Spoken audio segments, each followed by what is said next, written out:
Hello student, आज हम हिंदी का चैप्टर 7 जिसका हेडिंग है भानुदत्त की चतुराई। ये एक कहानी है जिसको मैं आपको पढ़कर समझाऊंगी। तो चलिए हम लोग स्टार्ट करते हैं। भानुदत्त की चतुराई। एक बार एक पंडित कहीं जा रहा था। उसका नाम भानुदत्त शास्त्री था। उसे रास्ते में एक कुम्हार मिला। अब देखिए, एक बार एक पंडित कहीं जा रहा था। एक पंडित था जिसका नाम क्या था? भानुदत्त शास्त्री। भानुदत्त शास्त्री नाम का एक पंडित था। वो कहीं जा रहा था। उसे रास्ते में कौन मिला? कुम्हार। कुम्हार कौन होते हैं? जो मिट्टी के बर्तन बनाते हैं, उन्हें हम कुम्हार बोलते हैं। उसके 2 गधे खो गए थे। वह उन्हें ढूंढ रहा था। उसने पंडित को देखा तो उसके पैर छूकर कहा, महाराज, मेरे 2 गधे खो गए हैं, वे मिल नहीं रहे हैं। आप जरा ज्योतिष का हिसाब लगाकर बताइए कि वे किधर गए हैं। भानुदत्त को ज्योतिष का कोई ज्ञान नहीं था। अब देखो, एक बार क्या, एक पंडित जी कहीं जा रहे थे।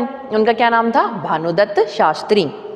तो वो जब जा रहे थे तो उनको रास्ते में कौन मिलता है? कुम्हार, जो कि मिट्टी के बर्तन बनाते हैं, जैसे मटकी, घड़े वगैरह, ये सब जो बनाते हैं ना, गमले, इन्हें हम कुम्हार बोलते हैं।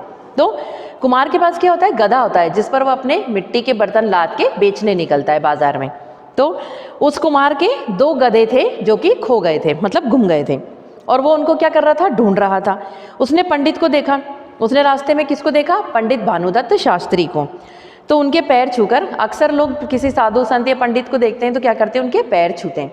तो उसने भी उनके पैर छुए और कहा, महाराज, मेरे 2 गधे खो गए हैं। उसने, कुम्हार ने पंडित शास्त्री से कहा, भानुदत्त शास्त्री से, कि महाराज, मेरे 2 गधे कहीं खो गए, मतलब गुम गए, और वो मिल नहीं रहे हैं। आप जरा अपने ज्योतिष का, मतलब आप अपने ज्योतिष, जैसे ज्योतिष शास्त्र का ज्ञान होता है पंडितों को, आप देखते हैं ना कि वो लोग कई बार कोई अपनी कुंडली वगैरह देखकर आपको आपका भाग्य बताते हैं या कोई भी चीज़ बताते हैं। तो वो कहता है, आप अपने ज्योतिष का हिसाब लगाकर बताओ कि वो किधर चले गए हैं। अब भानुदत्त शास्त्री जो था पंडित, उसको ज्योतिष शास्त्र का कोई ज्ञान नहीं था, किंतु उसे याद आया कि जब वह आ रहा था तो उसे रास्ते में 2 गधे मिले थे। उसने उंगलियों पर हिसाब लगाने का नाटक किया और बोला, तुम्हारे गधे उत्तर दिशा में गए हैं। अब उसको ज्योतिष शास्त्र का तो कोई ज्ञान था नहीं, लेकिन उसको क्या याद आया कि जब वो आ रहा था तब उसको रास्ते में 2 गधे मिले थे। तो उसने क्या करा? अपने उंगलियों पे इस तरह से ज्योतिष का हिसाब लगाना शुरू कर दिया, मतलब नाटक किया उसने ऐसा। और उसके बाद वो क्या बोलता है उससे कि तुम्हारे गधे उत्तर दिशा में गए हैं, मतलब उसने बता दिया उसको कि तुम्हारे गधे कहाँ हैं? उत्तर दिशा में हैं। भानुदत्त शास्त्री के कहने पर कुम्हार उत्तर दिशा की ओर चल दिया। कुछ दूर जाने पर उसे अपने दोनों गधे मिल गए। अब भानुदत्त शास्त्री यानी उस पंडित की बात सुन के कुम्हार ने कहाँ चला? वो उत्तर दिशा की ओर चल दिया, और कुछ दूर, मतलब कुछ दूर ही चला था, उसको अपने दोनों गधे मिल गए। अब तो कुम्हार जहाँ भी जाता पंडित के ज्योतिष ज्ञान का गुणगान करते न थकता। धीरे धीरे भानुदत्त के ज्योतिष ज्ञान की चर्चा घर घर में फैल गई। भानुदत्त की प्रसिद्धि फैलते फैलते वहाँ के राजा तक पहुँची। अब देखो, जब उसको गधे मिल जाते हैं तो कुम्हार क्या करता है कि कुम्हार को लगता है कि पंडित को ज्योतिष शास्त्र का ज्ञान है, और उन्होंने ज्योतिष का सही ज्ञान करते हुए मुझे क्या करा? सही चीज़ बता दी कि मेरे गधे कहाँ खोए हैं। तो वो कुमार जहाँ भी जाता था वो उस पंडित की तारीफ करता था और उनके ज्ञान का गुणगान, मतलब उनके ज्ञान की तारीफ करता था कि उनको बहुत ज्ञान है और वो कोई भी चीज़ बता सकते हैं। तो धीरे धीरे भानुदत्त के ज्योतिष ज्ञान की चर्चा क्या हुआ? दूर दूर तक फैल गई, मतलब आसपास के गाँव में भी फैल गई।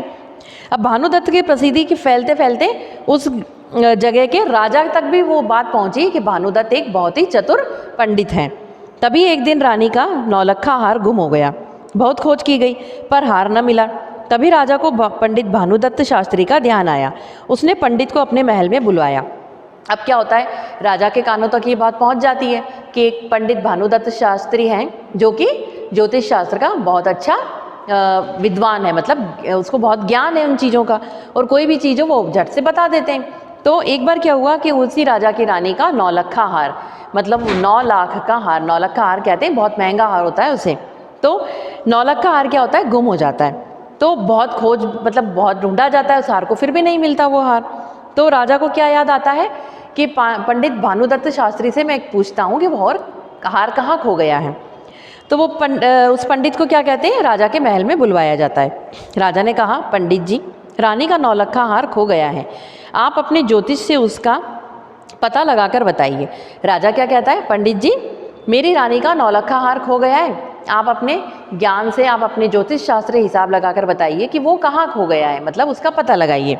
भानुदत्त समझ गया कि वह मुसीबत में फंस गया है, किंतु वह घबराया नहीं। उसने चतुराई से काम करते हुए कहा, अन्नदाता, मुझे इसके लिए 1 सप्ताह का समय चाहिए। अब भानुदत्त शास्त्री को कोई ज्ञान व्यान तो था नहीं, तो उसने तो नाटक किया था कुमार के सामने। तो वो कहता है, वो समझ जाता है कि अब तो मुझ पर मुसीबत आ गई, मतलब मैं तो बहुत बुरा फंस गया हूँ झूठ बोल के। लेकिन वो घबराता नहीं है। वो क्या करता है, अपने चतुराई से, मतलब अपने दिमाग से काम करते हुए राजा को कहता है कि राजा, मैं आपकी रानी का हार ढूंढ दूंगा, लेकिन मुझे उसके लिए 1 सप्ताह का वक्त चाहिए, मतलब एक पूरा 7 दिन का टाइम चाहिए मुझे। राजा बोला, ठीक है, तब तक आप हमारे महल में रहिए। अब राजा उसको क्या कहता है, ठीक है, लेकिन आप तब तक हमारे महल में ही रहिए। भानुदत्त को महल के कमरे में ठहरा दिया गया। वहाँ खाने के लिए भोजन मिलता था और सेवा के लिए दासियाँ थीं, पर उसे कुछ भी अच्छा नहीं लगता था। धीरे धीरे 6 दिन बीत गए, पर रानी के नौलखा हार का कुछ पता न चला। पंडित को मौत सामने दिखाई दे रही थी, किंतु उसे बचने का कोई मार्ग नहीं सूझ रहा था। अब क्या हुआ, भानुदत्त को महल के एक कमरे में ठहरा दिया गया। अब वहाँ खाने के लिए अच्छा अच्छा भोजन था और उनकी सेवा करने के लिए दास दासी थे। लेकिन क्या हुआ कि भानुदत्त को वो सब कुछ अच्छा नहीं लग रहा था, क्योंकि उसके सिर पर तो क्या एक परेशानी थी कि वो हार को ढूंढना था, उसको एक काम सौंपा गया था। और रानी के हार का 6 दिन तक कोई पता नहीं चला, मतलब 6 दिन निकल गए, तब तक रानी के हार का कोई अता पता नहीं था। अब पंडित जी को क्या दिखाई दे रही थी, अपनी मौत। मतलब उन्हें ऐसा लग रहा था कि अगर मैंने हार नहीं ढूंढा तो राजा मुझे मरवा देगा। तो उसको बचने का कोई रास्ता भी नहीं दिखाई दे रहा था। रात हो गई, भानुदत्त ने कुछ भी नहीं खाया पिया, अपने बिस्तर पर जा लेटा। उसे लग रहा था कि यह उसके जीवन की अंतिम रात है। उसकी आंखों से नींद उड़ चुकी थी। उसने अपने आप से कहा, जा रही चिंता आ रही निंदिया। अब रात हो गई, 6ठे दिन की भी रात हो गई, और साथ तो भानुदत्त ने कुछ खाया पिया नहीं। उसको टेंशन हो रही थी, तो उसने उस टेंशन में कुछ खाया पिया भी नहीं, और वो अपने बिस्तर पे सो गया जाके। उसे क्या लग रहा था कि वो उसके जीवन की, मतलब उसकी ज़िंदगी की आखिरी रात है। वो उसकी आंखों से नींद उड़ गई थी, मतलब उसकी आंखों में नींद भी नहीं आ रही थी। और वो अपने आप से क्या कह रहा था, मतलब अपने आप से बड़बड़ाते हैं ना कुछ लोग नींद में, तो वो सो तो रहा नहीं था, तो वो अपने आप से बातें कर रहा था। क्या कहता है, जारी चिंता आरी निंदिया, मतलब चिंता तो चली जा और नींद आ जा। राजा की 2 दासियों के नाम चिंता और निंदिया थे। उन दोनों ने ही रानी का नौलखा हार चुराया था। पहले से ही बहुत डरी हुई थी। अब पंडित के मुंह से अपना नाम सुनते ही उनके होश उड़ गए। उन्होंने सोचा कि पंडित को हमारी चोरी का पता चल गया है और यह सवेरे राजा को बता देगा, फिर राजा हमें जिंदा नहीं छोड़ेंगे। उन्होंने पंडित के पैर पकड़ लिए। भानुदत्त हड़बड़ाकर उठा और बोला, क्या बात है। अब जब वो पंडित अपने आप से बड़बड़ा रहा था, अपने आप बातें कर रहा था, क्या बोल रहा था वो, जारी चिंता आरी निंदिया। तो वो किस लिए बोल रहा था कि चिंता उसके दिमाग से निकल जाए और नींद उसे आ जाए। लेकिन राजा की 2 दासियां थी जो उसकी सेवा में लग रही थी पंडित की, उनका क्या नाम था, चिंता और निंदिया। तो उन दोनों ने क्या, रानी का नौलखा हार उन दोनों दासियों ने ही चुराया था। तो जब वो वैसे ही, जब कोई चीज़ चुराता है तो इंसान वैसे ही डर जाता है कि कहीं हमारी चोरी पकड़ी ना जाए, तो वो वैसे ही डरी हुई थी। और जब पंडित के मुंह से उन दोनों ने अपना नाम सुना तो वो और डर गई, उनके होश उड़ गए। फिर उन्होंने कि पंडित सोचा कि उनको क्या लगा कि पंडित जी को हमारी चोरी का पता चल गया है और ये राजा को बता देंगे, तो राजा हमें जिंदा नहीं छोड़ेगा, हमें मरवा देगा। तो उन्होंने क्या करा, दोनों दासियों ने पंडित जी के पैर पकड़ लिए जाके। तो पंडित जी के जब पैर पकड़े तो वो हड़बड़ाकर, अब कोई आपको जैसे नींद, आप लेटे हुए हैं और कोई आपको आके पैर पकड़ ले, हाथ जोड़ दे, कुछ भी करें, तो आप एकदम हड़बड़ा जाते हैं ना कि क्या हो गया, डर जाते हैं। वैसे ही पंडित हड़बड़ाकर उठा और बोला, क्या बात है। पंडित उन दोनों दासियों से बोलता है कि क्या बात है। निंदिया ने कहा, पंडित जी आप ही हमें बचा सकते हैं, वह हार हमने ही चुराया है। भानुदत्त मनी मन बहुत प्रसन्न हुआ, पर अपनी प्रसन्नता को छिपाते हुए उसने पूछा, हार कहाँ है। चिंता बोली, हमने उसे बाग में पीपल के पेड़ की खोकर में छिपा रखा है। अब देखो वो क्या कहता है, जब वो दोनों उसके पैर पकड़ लेती हैं तो वो हड़बड़ा कर उठ जाता है। और फिर निंदिया उससे कहती है, निंदिया नाम की जो दासी है वो कहती है, पंडित जी आप ही हमें बचा सकते हैं, मतलब आप हमें बचा लो, हमने रानी का हार चुराया है। फिर भानुदत्त क्या होता है, मनी मन बहुत खुश हो जाता है कि उसने चोर पकड़ लिए, लेकिन वो अपनी प्रसन्नता को, मतलब अपने चेहरे पे वो एक्सप्रेशन नहीं आने देता है कि उसे पता पड़ गया है या वो नाटक कर रहा था, उसे अभी तक मालूम नहीं था कि हार किसके पास है या चोर कौन है। तो वो अपनी प्रसन्नता को छिपाते हुए कहता है कि हार कहाँ है। तो दूसरी जो दासी है चिंता, वो बोलती है, हमने उसे बाग में, मतलब बागीचे में पीपल के पेड़ में क्या खोकर, मतलब एक खड्डा सा होता है खाली, उसमें हमने उस हार को छिपा दिया है। देखो इस बार तो मैं तुम्हें बचा लूँगा, पर फिर कभी चोरी मत करना, भानुदत्त ने कहा।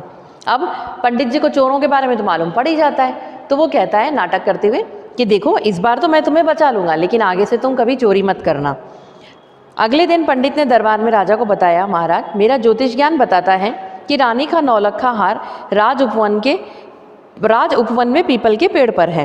अब वो क्या करता है, जैसे राजा उसको क्यों बुलाता है, क्योंकि उसको ज्योतिष शास्त्र का ज्ञान है पंडित को, और वो अपनी ज्योतिष विद्या से हार का पता लगा लेगा। तो वो नाटक करते हुए उन दोनों दासियों को तो उसने समझा दिया कि मैं तुम्हें बचा लूँगा, लेकिन आइंदा तुम चोरी मत करना, ध्यान रखना। तो वो पंडित दरबार में जाता है और राजा को क्या बताता है कि मैंने अपने ज्योतिष शास्त्र का ज्ञान लगाते हुए ये पता लगाया है कि रानी का नौलखा हार कहाँ है, राज उपवन मतलब महल के बागीचे में पीपल के पेड़ पर है। राजा ने तुरंत नौकर भेजे, वे थोड़ी ही देर में हार लेकर आ गए। यह देखकर राजा बहुत प्रसन्न हुआ। उसने भानुदत्त शास्त्री को बहुत सा धन इनाम में दिया और उसे अपना राज ज्योतिषी बना लिया। अब राजा को जब पता पड़ता है भानुदत्त शास्त्री उसको बता देता है राजा को कि आपके महल के जो बागीचा है उसमें पीपल का पेड़ है, वहाँ पर रानी का नौलखा हार है। तो राजा क्या करता है, उसकी बात सुनकर नौकर को भेजता है बागीचे में, और थोड़ी देर में उसके नौकर वो हार को लेकर आ जाते हैं। यह देखकर राजा क्या होता है, बहुत खुश होता है कि भानुदत्त शास्त्री ने रानी का हार ढूंढ दिया। और उसने भानुदत्त शास्त्री को क्या दिया, बहुत सा धन, मतलब बहुत सा धन उसने इनाम में दिया, पैसे दिए, हीरे जवाहरात दिए। पहले के ज़माने में हीरे जवाहरात दिए जाते थे इनाम में। और उसने राजा ने उसको क्या करा, अपना राज ज्योतिषी मतलब राज ज्योतिषी यानी उस राज्य का मेन पंडित जो होता है, मुख्य पंडित, वो बना दिया। तो स्टूडेंट आपको ये कहानी अच्छी लगी होगी।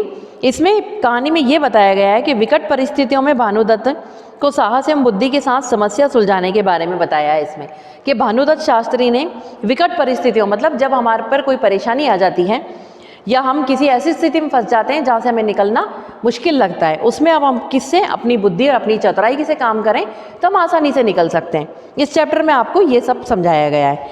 तो आपको ये कहानी अच्छी लगी हुई स्टूडेंट, आपको इस चैप्टर की बुक की एक्सरसाइज में फिल करके व्हाट्सएप पे सेंड कर दूंगी, और इसके क्वेश्चन आंसर आपको रिटर्न में सेंड कर दिए जाएंगे, जिन्हें आपको हिंदी की कॉपी में नोट डाउन करना है। और हिंदी की कॉपी में क्वेश्चन आंसर के पहले शब्दार्थ भी लिखना है, ये मैं आपको बार बार बता रही हूँ। शब्दार्थ और क्वेश्चन आंसर हिंदी की कॉपी में लिखना है और बुक की एक्सरसाइज बुक में ही फिल करना है। Thank you student.